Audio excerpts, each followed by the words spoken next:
So guys, in today's session, one of the law which is left to be discussed from the laws of chemical combination, वो जो एक law बचा हुआ है वो discuss करना है।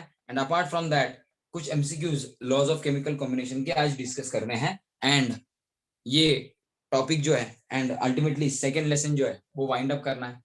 तो कल तो छुट्टी होगी, मंडे को क्या कर सकोगे? मंडे को आप लोग क्या कर सकोगे? मंडे को आप लोगों को मंडे को आप लोगों को क्या करना है? मंडे को आप लोगों को लेक्चर भी ज्वाइन करना है, टेस्ट भी देनी है। मंडे के दिन को भी कुछ एमसीक्यूज हम लोग लॉज ऑफ केमिकल कॉम्बिनेशन के करेंगे। एंड फिर लॉज ऑफ केमिकल कॉम्बिनेशन के एमसीक्यूज, परसेंटेज कॉम्पोजिशन के MCQs, empirical molecular formula determine करने वाले एमसीक्यूज, कुछ मोल कंसेप्ट के एमसीक्यूज, ऐसे जो एमसीक्यूज है already we have discussed number of MCQs. तो उन एमसीक्यूज जैसे एमसीक्यूज पे एक टेस्ट होगी, जो टेस्ट नीट, सीटी, जेई मेंस सभी लेवल के क्वेश्चन को ध्यान में रखते हुए बनाई गई है। तो ऐसी टेस्ट है मंडे को, वो देनी है आपको। कब देनी है? मंडे को, ठीक है। You have to give it on Monday. तो स्टार्ट करते हैं। और एक चीज, आज 10:30 से लेके 11:30 तक, 10:30 से लेके 11:30 तक, या इफ यू वांट 10 बजे से ही लेके 11 बजे तक, 10 to 11 के टाइम स्पेन में, या ज्यादा से ज्यादा 11:30 तक मैं क्लास ऑफिस पे हूँ। जो लोगों ने अपने नोट्स, पहले जो नोट्स हम लोगों ने दिए थे ना, वो नोट्स जिन जिन लोगों ने अभी तक लेके नहीं गए हैं, वो लोग नोट्स लेने के लिए क्लास ऑफिस पे आ सकते हैं। मतलब ऐसा मत करो कि 4-5 लोग इकट्ठे ही आ जाओ, अपने पेरेंट के साथ सिंगल आदमी आके वो लेके जा सकता है। क्लास ऑफिस पता है, पोल मैडम के क्लास के पास ही, सोना नगर चौक में, पुष्पधाम रोड पे सोना नगर चौक में हम लोगों का किंग्स कॉर्नर के ऑपोजिट पोल मैडम का क्लास है। उसी के पास अपना ऑफिस है, मतलब पोल मैडम के ही क्लास के पास में अपना क्लास है और ऑफिस है, ठीक है। तो आप लोग वहां पे आके आज नोट्स लेके जा सकते हो। दोज हु वांट टू पे फीस इन पर्सन, मतलब ऑनलाइन नहीं करना है, जिनको कैसे पे करना है, ऑफलाइन ही पे करना है, कैश ही पे करना है, वो आके दे के जा सकते हैं, मतलब फीस भी एंड एडमिशन कंफर्म कर सकते हैं, ठीक है। तो चलो, अपना लास्ट लॉ, कौन सा लॉ? गाय-ल्यूसैक्स लॉ डिस्कस करते हैं। Gay-Lussac's law combining volumes of gases. Gay-Lussac's law of combining volumes of gases. अब ये तो गैसेस के वॉल्यूम के बारे में है। ये गाय-ल्यूसैक्स ने 1808 में पुट अप किया था। स्टेटमेंट बता दूं, स्टेटमेंट बता दूं।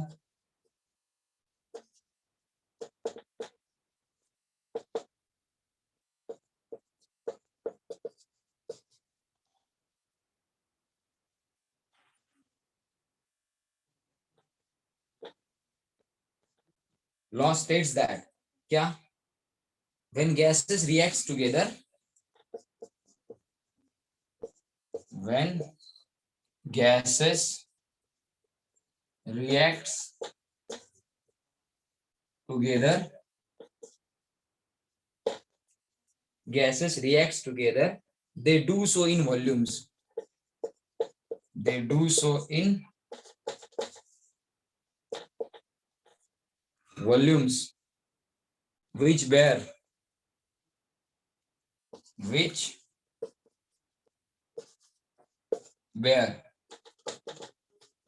a simple ratio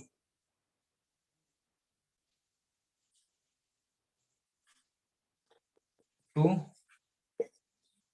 one another, मतलब they do so in volume which bear simple ratio to one another, मतलब गैसेस जो रिएक्ट होके गैसेस प्रोडक्ट बना रहे हैं, वो reactant gases and product gases के वॉल्यूम का रेशियो कैसा आएगा?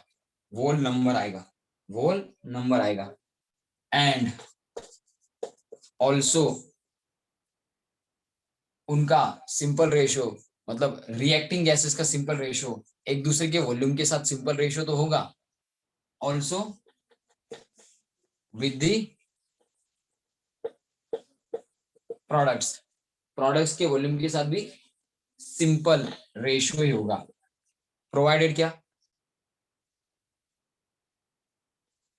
All gases and their volumes are measured under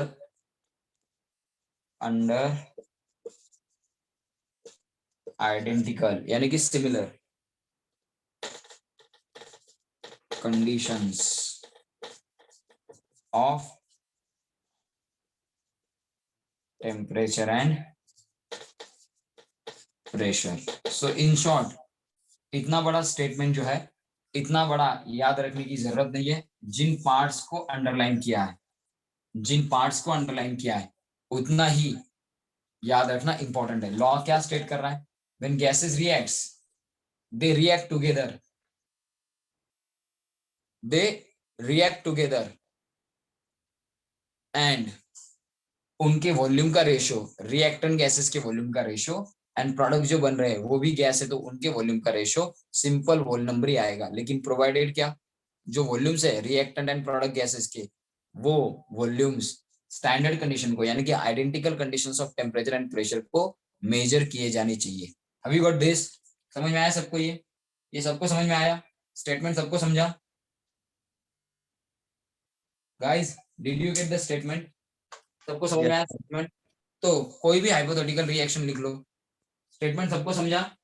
yes, statement समझा? मैं एक रिएक्शन देता हूं, फिर आपको एक रिएक्शन में आपको देता हूं सिंपल, इसके थ्रू ये लॉ में आपको इलैबोरेट करता हूं। कंसीडर रिएक्शन, कौन सी balance reaction? H2 gas plus Cl2 gas gives twice HCl gas. देखो H2 गैस का कोएफिशिएंट 1 है, मतलब 1 mole of H2 you have taken। Cl2 का कोएफिशिएंट 1 है, मतलब 1 mole of Cl2 you have taken। HCl का कोएफिशिएंट 2 है, मतलब 2 moles of HCl are getting formed. तो अब ये सब गैसेस है, अगर एसटीपी कंडीशन मान ली जाए तो किसी भी गैस का 1 मोल कितना ऑक्यूपाई करता है एट एसटीपी? यहाँ पे लिख के देता हूं नीचे, at STP 1 mole of any gas occupies कितना? 22.414 लीटर ऑफ वॉल्यूम। ये स्टैंडर्ड रिलेशन हम लोगों ने एवोगैड्रो लॉ से ऑब्टेन किया है। तो जो भी नए हैं उनको भी यही याद रखना है कि 1 मोल किसी भी गैस का हो, उसका वॉल्यूम 22.414, इसकी जगह पे 22.4 अप्रॉक्स ले सकते हो। इतना वॉल्यूम कोई भी गैस अगर हो उसका 1 मोल एट एसटीपी, मतलब स्टैंडर्ड टेम्परेचर एंड प्रेशर, यानी कि 0 डिग्री सेल्सियस टेम्परेचर, यानी कि 273.15 kelvin temperature and 1 atmosphere pressure, इस कंडीशन को स्टैंडर्ड टेम्परेचर एंड प्रेशर कहा जाता है। उस कंडीशन को किसी भी गैस का 1 मोल इतना वॉल्यूम ऑक्यूपाई करता ही है, इतना वॉल्यूम ऑक्यूपाई करता ही है। Have you guys got this? ये समझ में आया सबको? कितना वॉल्यूम ऑक्यूपाई करता है? 22.414 लीटर ऑफ वॉल्यूम ऑक्यूपाई करता है कौन? किसी भी गैस का 1 मोल एट एसटीपी। तो 1 मोल ऑफ H2 है, मतलब कितना वॉल्यूम आएगा? 22.4 litre of H2। 1 mole Cl2 का है, उसका भी वॉल्यूम होगा 22.4 लीटर ऑफ Cl2। 2 मोल्स बन चुके हैं, तो 2 इंटू 22.4 यानी कि 44.8 लीटर ऑफ HCl हो गया।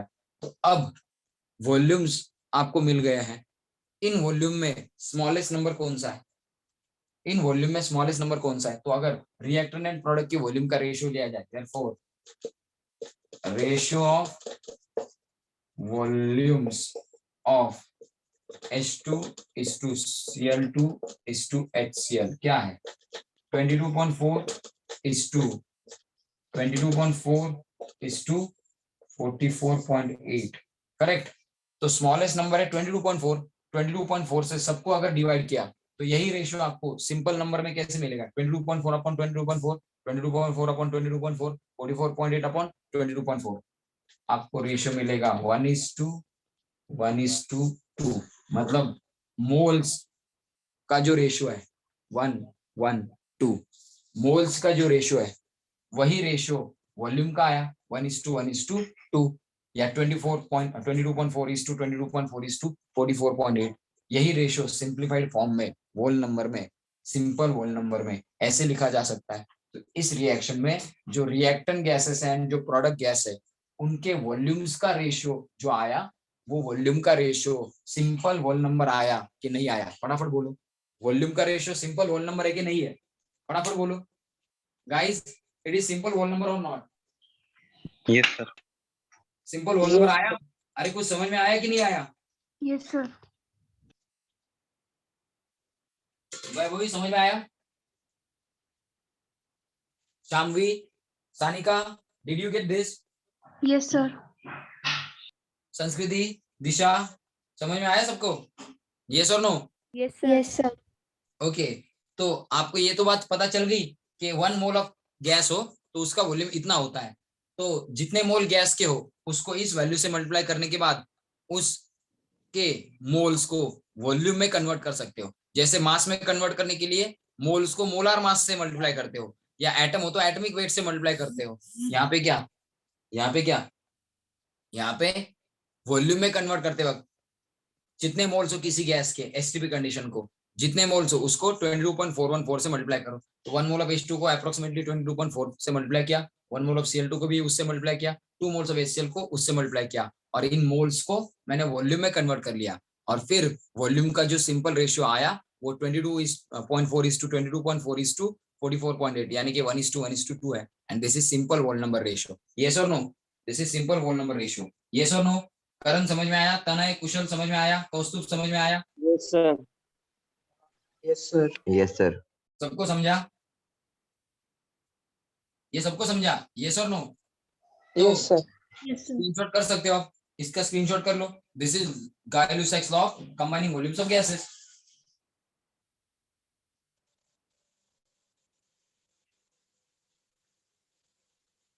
ठीक है, स्क्रीनशॉट कर लो, चलो फटाफट।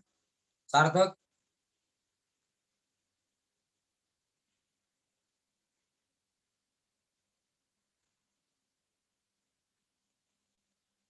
हो गया स्क्रीनशॉट?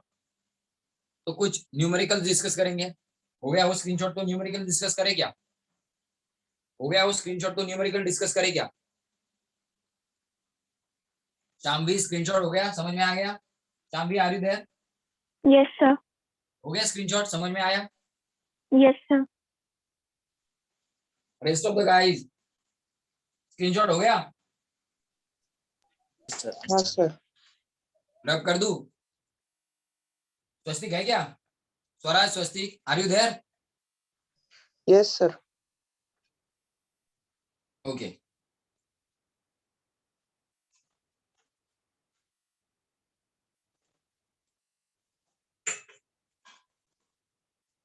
तो रब कर देते हैं एंड एमसीक्यू की तरफ चलते हैं। चलो,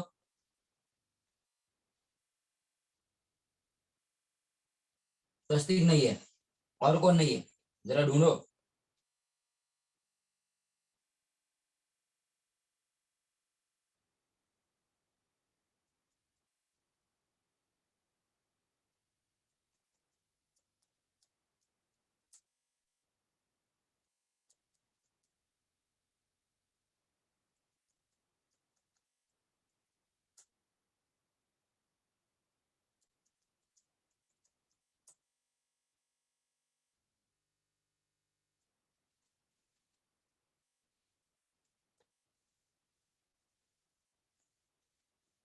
guys, most of the classes Saturday को ऑनलाइन भी बंद रहते होंगे, लेकिन अपना क्लास सैटरडे को भी मोस्ट ऑफ द टाइम होता ही है। ऐसा होता नहीं है, कभी कभार होता है कि हम लोग सैटरडे को क्या करते हैं, ऑफ ले लेते हैं। तो अब तो ऑफ लेने का सवाल ही नहीं, क्योंकि अब तो हार्डकोर केमिस्ट्री स्टार्ट होगा, तो 2-2 सेशन भी हो सकते हैं हमारे। तो आपको क्या करना है, शाम को 7:30 का जो टाइम है गाइस, 7:30 टू एटलीस्ट 8:15, ये जो टाइम है 7:30 टू 8:15, ये टाइम आपको स्पेयर करके रखना है। क्यों?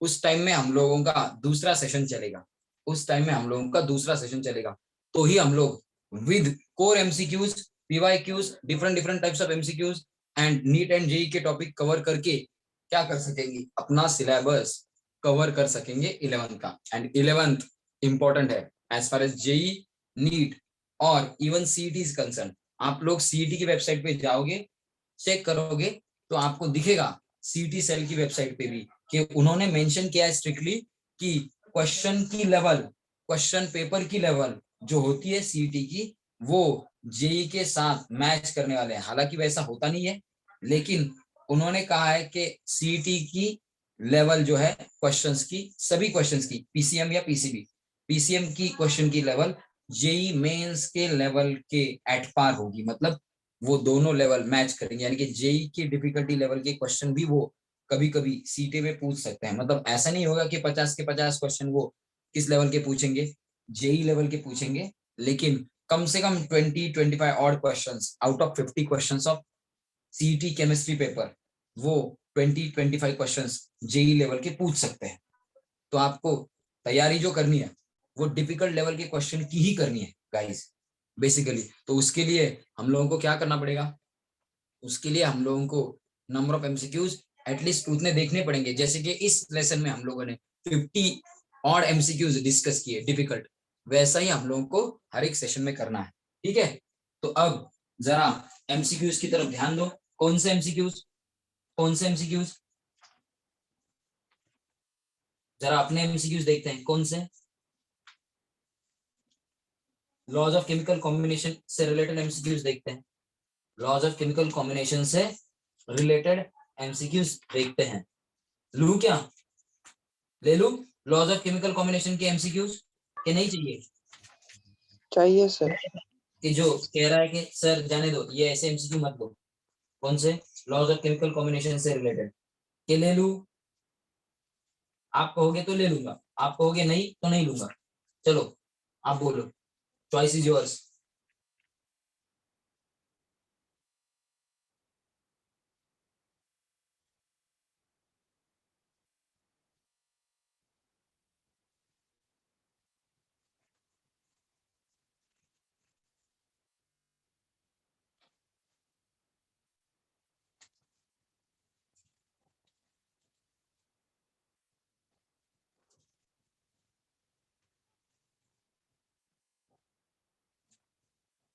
रुको जरा कोर एमसीक्यू फाइंड आउट करता हूँ, जरा कोर एमसीक्यू फाइंड आउट करता हूँ ना। कोर एमसीक्यू फाइंड आउट करने के बाद ही तो पता चलेगा कि कितना आता है किसको। ठीक है, रुको, वेट अ मिनट।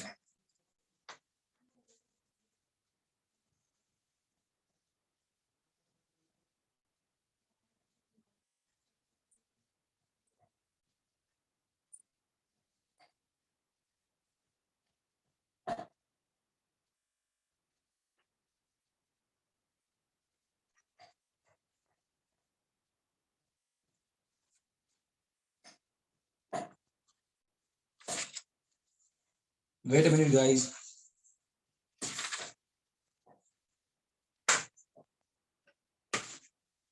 चलो एक क्वेश्चन मिल चुका है मुझे मेरी बुकलेट में, अपनी क्लास की बुकलेट में मिल चुका है एक। तो बुकलेट तो आपको न्यू प्रिंट होने के बाद ही दूंगा, मतलब इस साल का, लेकिन तब तक हमारे नोट्स है ही। तो चलो एमसीक्यूज बेस्ड ऑन क्या, MCQs based on what,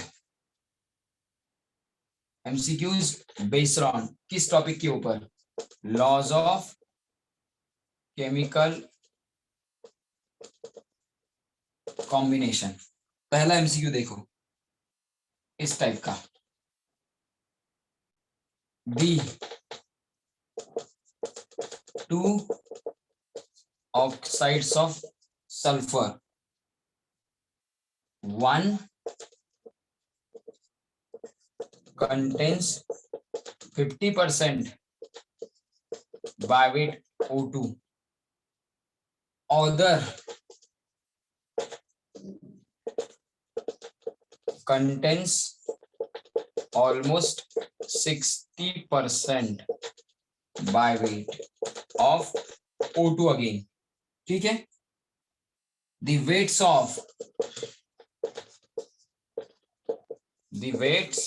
of sulfur which combines with 1 gram of O2 are in ratio. Sulphur के वेट्स जो फिक्स मास ऑफ O2 के साथ कंबाइन होंगे उन वेट का रेशियो पूछा है. 1:1 B, 2:1 C, 2:3 D, 3:2. चलो चलो फटाफट, चलो फटाफट ट्राई करें. आप ट्राई करो, नहीं हो सका तो मैं करके दूंगा, नहीं हो सके तो मैं सॉल्व करके दूंगा. डोंट वरी, फटाफट at least try out this one. ये ट्राई कर लो, नहीं हुआ तो कर दूंगा मैं.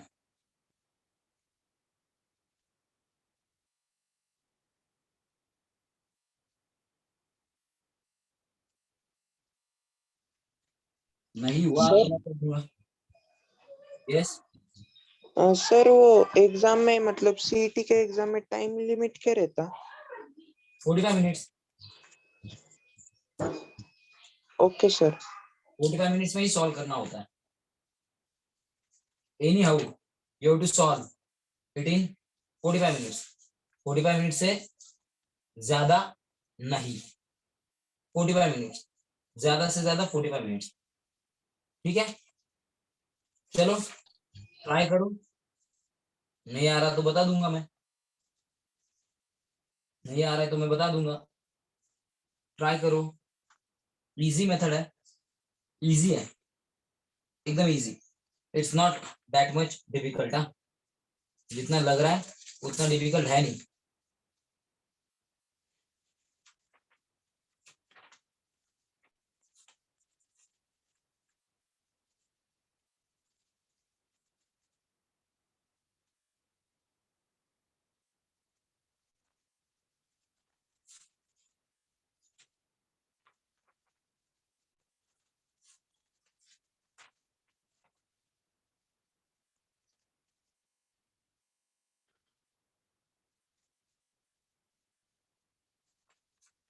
अरे करो कुछ, सॉल्व. नहीं हो रहा है क्या? नहीं हो रहा है?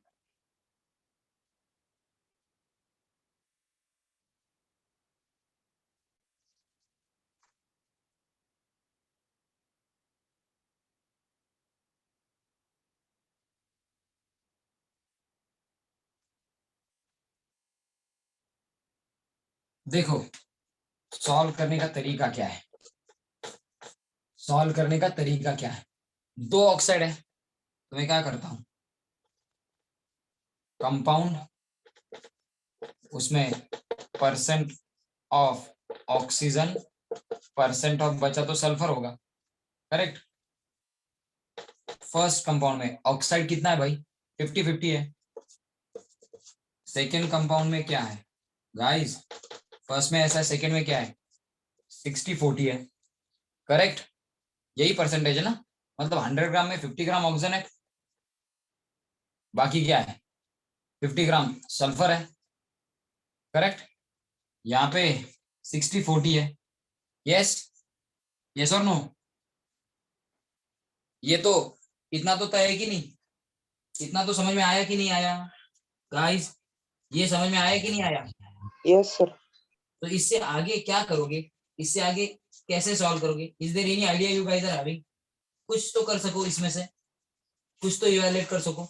इतना तो सबको समझ में आ गया है कि क्या है, इतना तो सबको समझ में आया ना. तो अब इससे आगे डिफिकल्ट क्या है? फटाफट बोलो, इससे आगे डिफिकल्ट क्या है?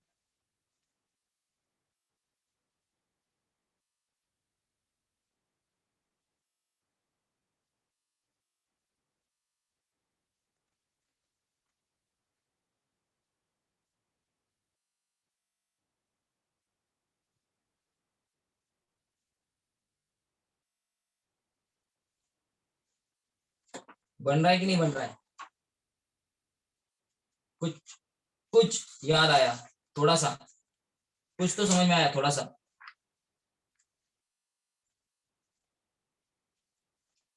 कुछ समझ में आया? कैसे सॉल्व करना है? थोड़ा सा कुछ समझ में आया कैसे सॉल्व करना है?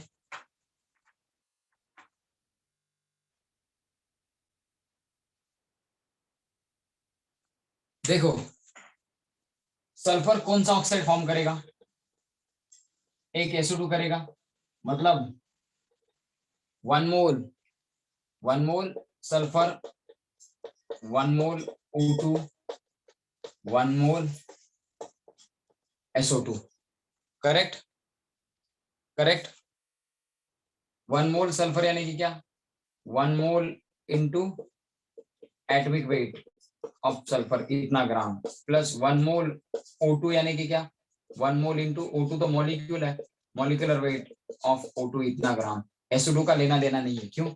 इसके बारे में हम लोगों को कुछ निकालना ही नहीं है, तो इसको एज इट इज रखते हैं। 1 मोल ऑफ सल्फर यानी कि क्या? 1 मोल इंटू सल्फर का एटॉमिक वेट होता है 32 ग्राम पर मोल, मोल मोल गेट्स कैंसल। 1 मोल O2 का मॉलिक्यूलर वेट यानी कि ऑक्सीजन के एटॉमिक वेट के डबल, बराबर ग्राम पर मोल, मोल मोल कैंसल। करेक्ट? तो 32 gram sulphur plus 32 gram oxygen combine होके 1 मोल SO2 बनता है। तो 32 gram of oxygen requires for 32 gram of sulphur. तो 1 ग्राम ऑक्सीजन के लिए, पहले ऑक्साइड में 1 ग्राम ऑक्सीजन के लिए कितना लगेगा sulphur? Therefore 32 gram sulphur is required for 32 gram oxygen. 32 gram O2 के लिए कितना? 32 ग्राम ही क्या चाहिए? 32 ग्राम O2 के लिए 32 ग्राम ही क्या चाहिए? 32 ग्राम O2 के लिए 32 ग्राम ही सल्फर चाहिए।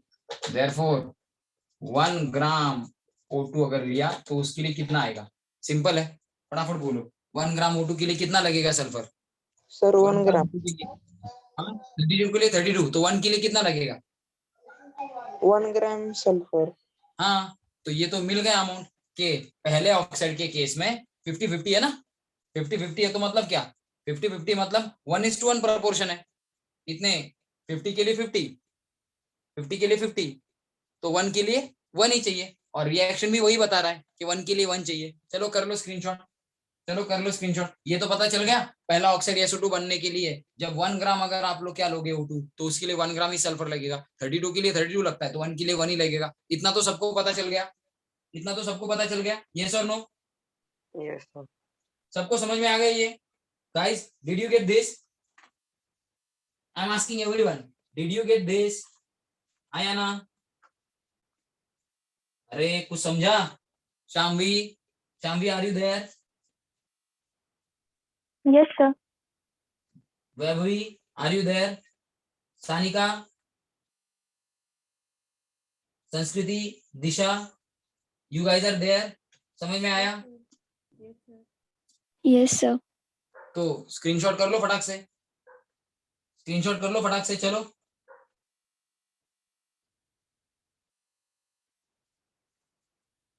फटाफट कर लो स्क्रीनशॉट, चलो। होने के बाद मुझे बता दो, हो गया? Yes sir.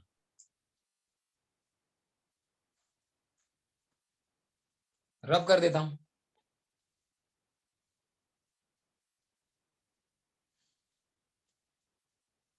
ऑप्शंस वैसे ही रखता मैं, लेकिन अभी जगह नहीं है, तो अब देखो दूसरा कंपाउंड क्या बनेगा। दूसरा कंपाउंड क्या बनेगा? तो ये तो पहले लिख लेता हूं। 1 ग्राम O2 इसको रिक्वायर होता है 1 ग्राम सल्फर, क्या प्रोड्यूस करने के लिए? To produce SO2।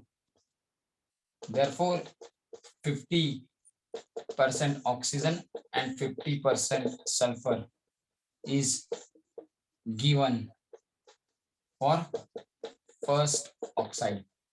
ये कॉम्पोजिशन क्यों दिया है 50% ऑक्सीजन एंड 50% सल्फर, क्योंकि अकॉर्डिंग टू बैलेंस रिएक्शन 32 के लिए 32 मतलब 1 के लिए 1 ही लगेगा, इसलिए 50% ही सल्फर एंड ऑक्सीजन होगा। ये मासेस का रेशियो पता था, इसलिए उन्होंने कहा 50% ऑक्सीजन है 50% सल्फर है, मतलब 1 के लिए 1 ही लगेगा। Have you got this? Have you got this? समझ में आया? उनको कैसे पता चला कि 50% ऑक्सीजन एंड 50% सल्फर है? उन्होंने एक्सपेरिमेंटली पता लगाया, लेकिन जब आप रिएक्शन लिखते हो, रिएक्शन में क्या पता लगा आप लोगों को? 32 ग्राम ऑफ सल्फर के लिए 32 ग्राम ऑफ O2 चाहिए, मतलब 1 ग्राम O2 के लिए 1 ग्राम ही सल्फर लगेगा। अगर 1 ग्राम O2 है तो उसके लिए 1 ग्राम ही सल्फर लगेगा। 1:1 यानी कि 50:50, इसलिए उन्होंने ये परसेंटेज दिया है। सो 50:50 इस परसेंटेज से भी आपको यही मिलता कि 1 ग्राम O2 के लिए 1 ग्राम सल्फर ही लेना पड़ेगा। समझ में आया कुछ? समझ में आया कुछ गाइस? कुछ समझ में आया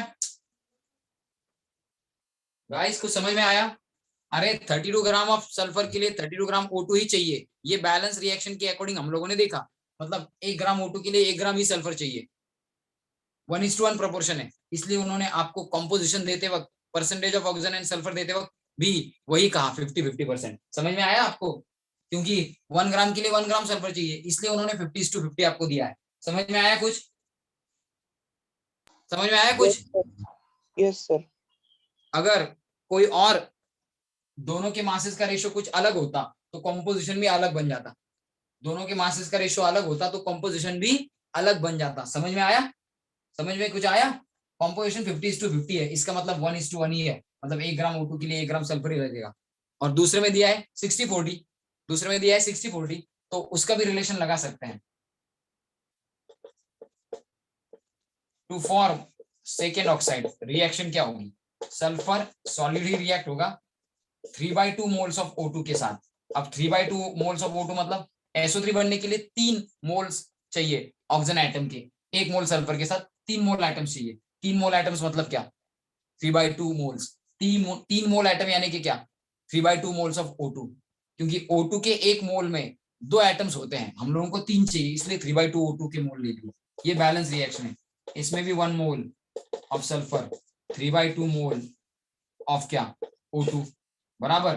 तो 1 मोल O2 यानी कि क्या? ऐसा ही करते ना, एटॉमिक वेट से मल्टीप्लाई करके डायरेक्ट लिख लेता हूँ। 32 ग्राम प्लस 3/2 इंटू O2 का मोलिकुलर वेट 16 इंटू 2 यानी कि कितना?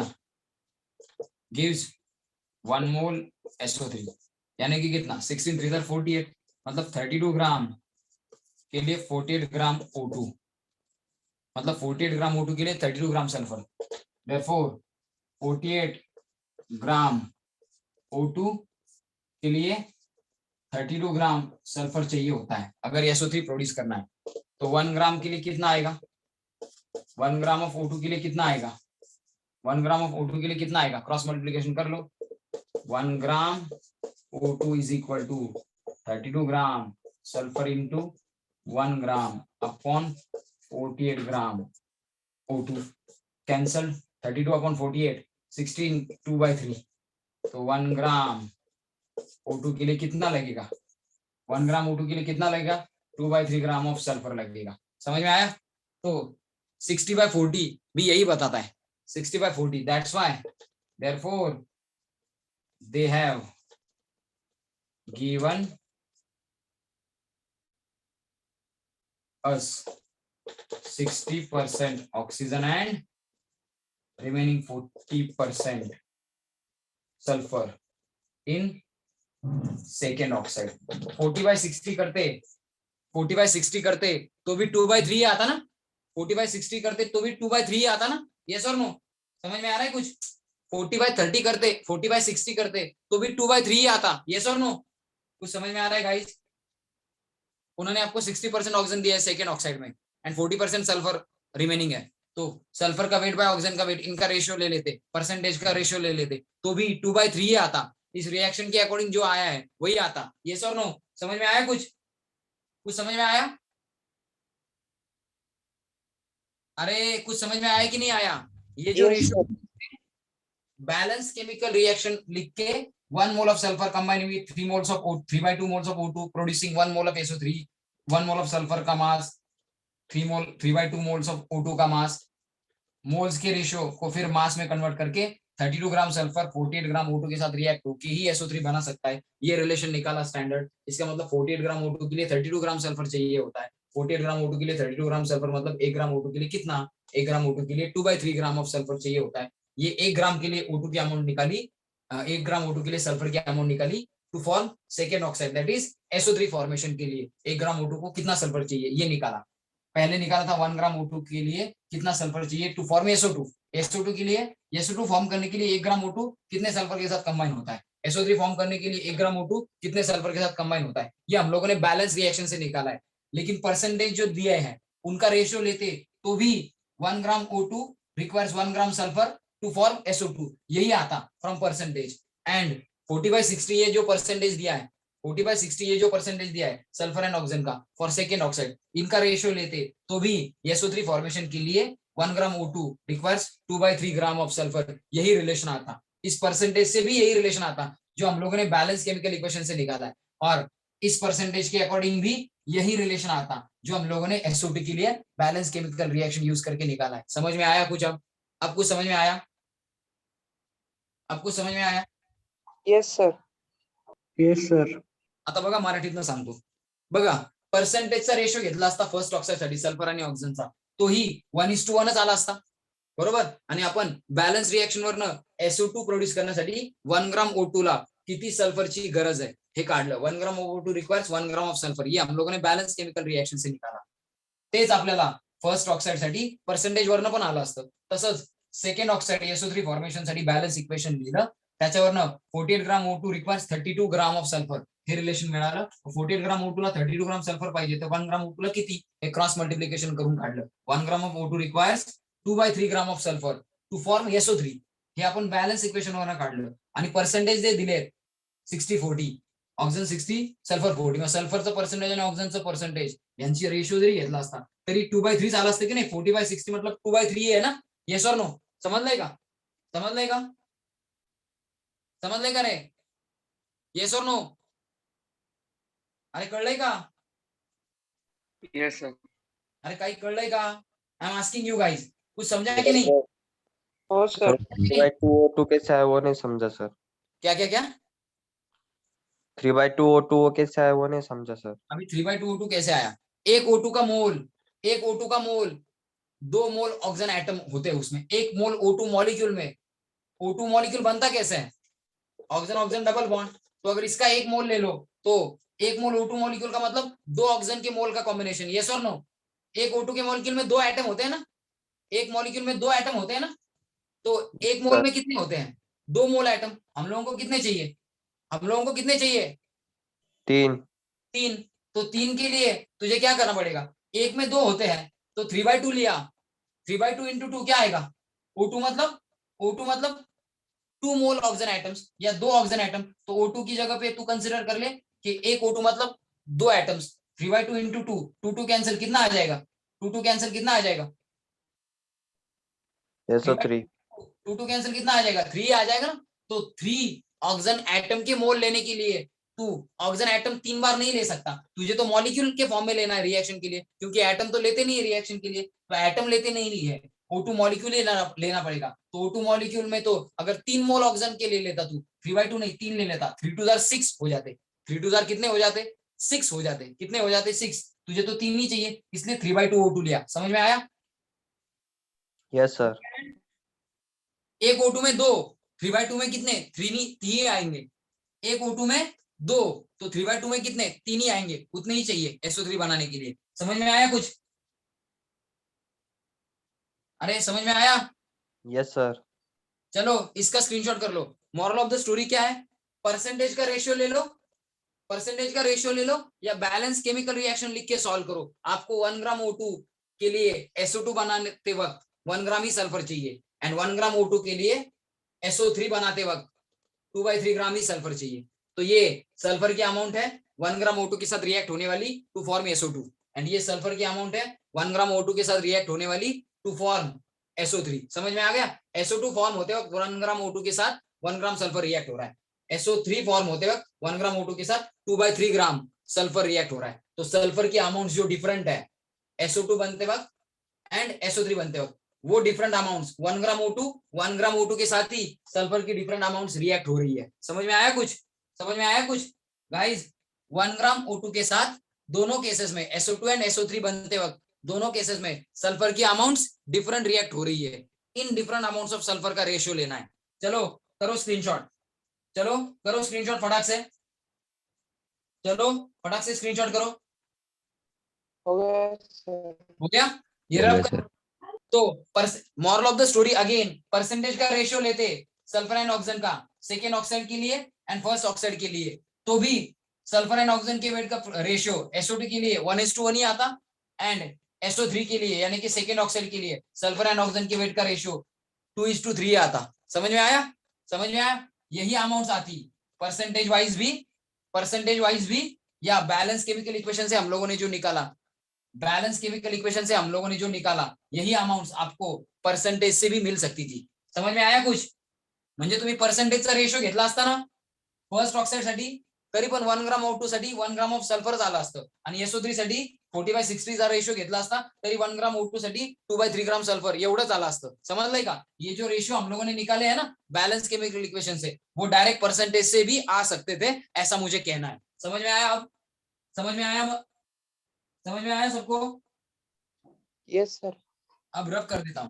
अब क्या करना है, उन्होंने कहा है आपको 1 ग्राम O2 के साथ रिएक्ट होने वाली सल्फर की जो दो अलग अलग अमाउंट्स है while forming SO3 and while forming SO2, वो अमाउंट्स का रेशियो ले लो, वो अमाउंट्स का रेशियो ले लो। तो क्या यहाँ पे लिख के देता हूं, देयरफॉर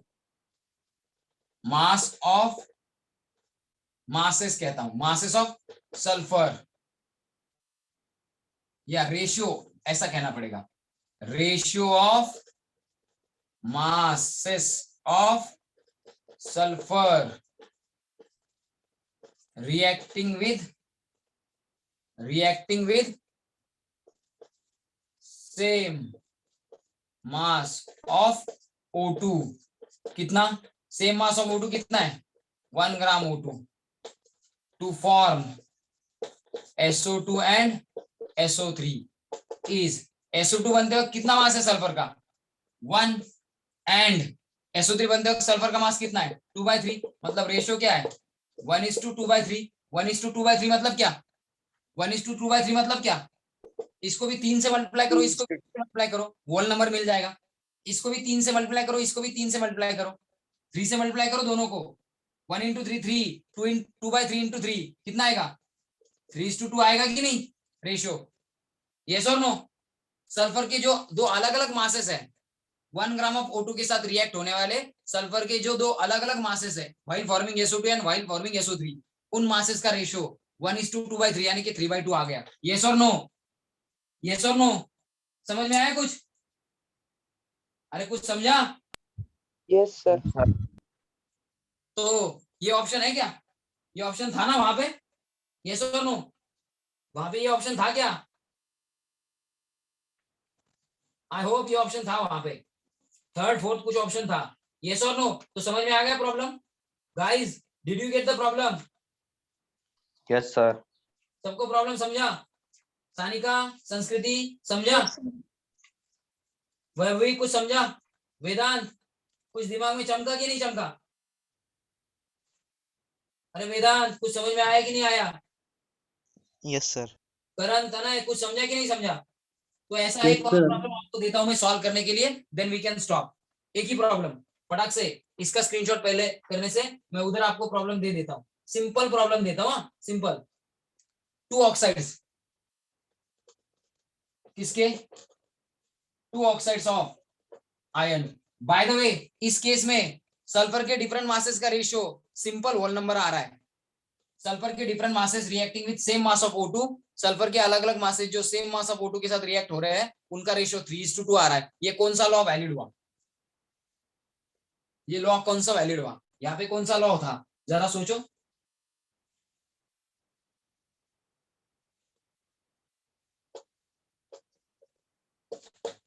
फर्स्ट ऑक्साइड कंटेन्स 56 ग्राम Fe मतलब आयरन, यहाँ पे कौन सा लॉ वैलिड हुआ ये सोचो। मैं आपको दूसरा प्रॉब्लम दे रहा हूं।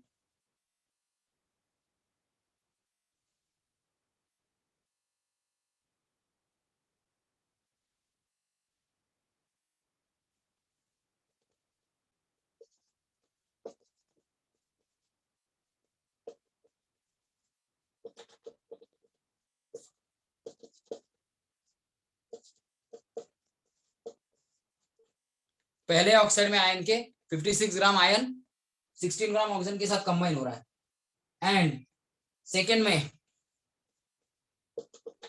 and in second oxide 112 gram Fe combines with 112 gram Fe combines with 48 gram oxygen. तो अब बताओ, this data illustrates क्या? ऑप्शन ए सिंपल है, कौन सा लॉ? कंजर्वेशन ऑफ मास का, दूसरा रेसिप्रोकल प्रपोर्शन का, तीसरा मल्टीपल प्रपोर्शन का, या फिर कंबाइनिंग वॉल्यूम्स का? कौन सा लॉ इस केस में होगा? अब ऐसे टाइप के प्रॉब्लम हम लोगों ने सॉल्व किए हैं, ये सॉल्व करो। यहाँ पे with same mass of O2 different masses of sulphur are combining and उनका रेशियो होल नंबर आ रहा है। यहाँ पे कौन सा है पता है क्या? यहाँ पे कौन सा लॉ पता है क्या गाइस? कौन सा लॉ है पता है क्या? दो ही एलिमेंट अलग अलग प्रोपोर्शन में एक ही एलिमेंट के फिक्स मास के साथ। यहाँ पे कौन सा है? यहाँ पे कौन सा है भाई? यहाँ पे ऑप्शन मल्टीपल प्रोपोर्शन। हाँ, यहाँ पे मल्टीपल प्रोपोर्शन का लॉ वैलिड है। यहाँ पे कौन सा लॉ वैलिड है? मल्टीपल प्रोपोर्शन का। तो ये मल्टीपल प्रोपोर्शन के लॉ के बेस पे एग्जांपल था।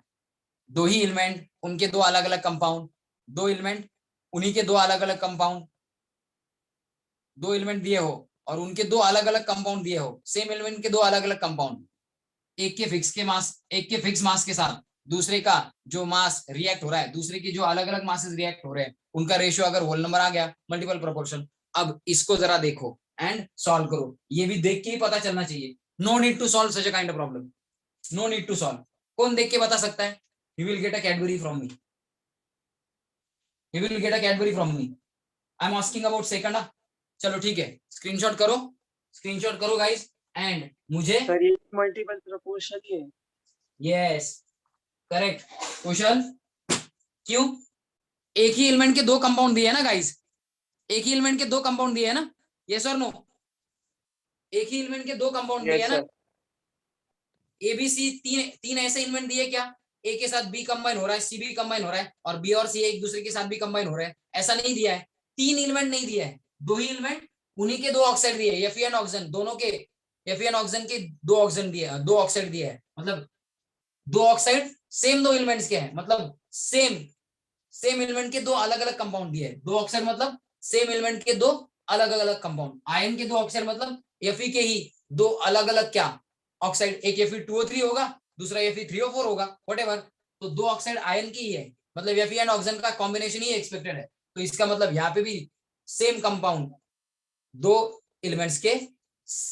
सेम एलिमेंट्स के अलग अलग प्रोपोर्शन में कंपाउंड, ऐसा दिया है। तो यहाँ पे सॉल्व करने की भी जरूरत नहीं है, देख के भी बता सकते हो। ये मल्टीपल प्रोपोर्शन का लॉ है। समझ में आया कैसे आइडेंटिफाई करना है? सम केसेस आर ट्रिकी, लेकिन इस केस में आप इजीली बता सकते हो this is nothing but law of multiple proportion. कैसे?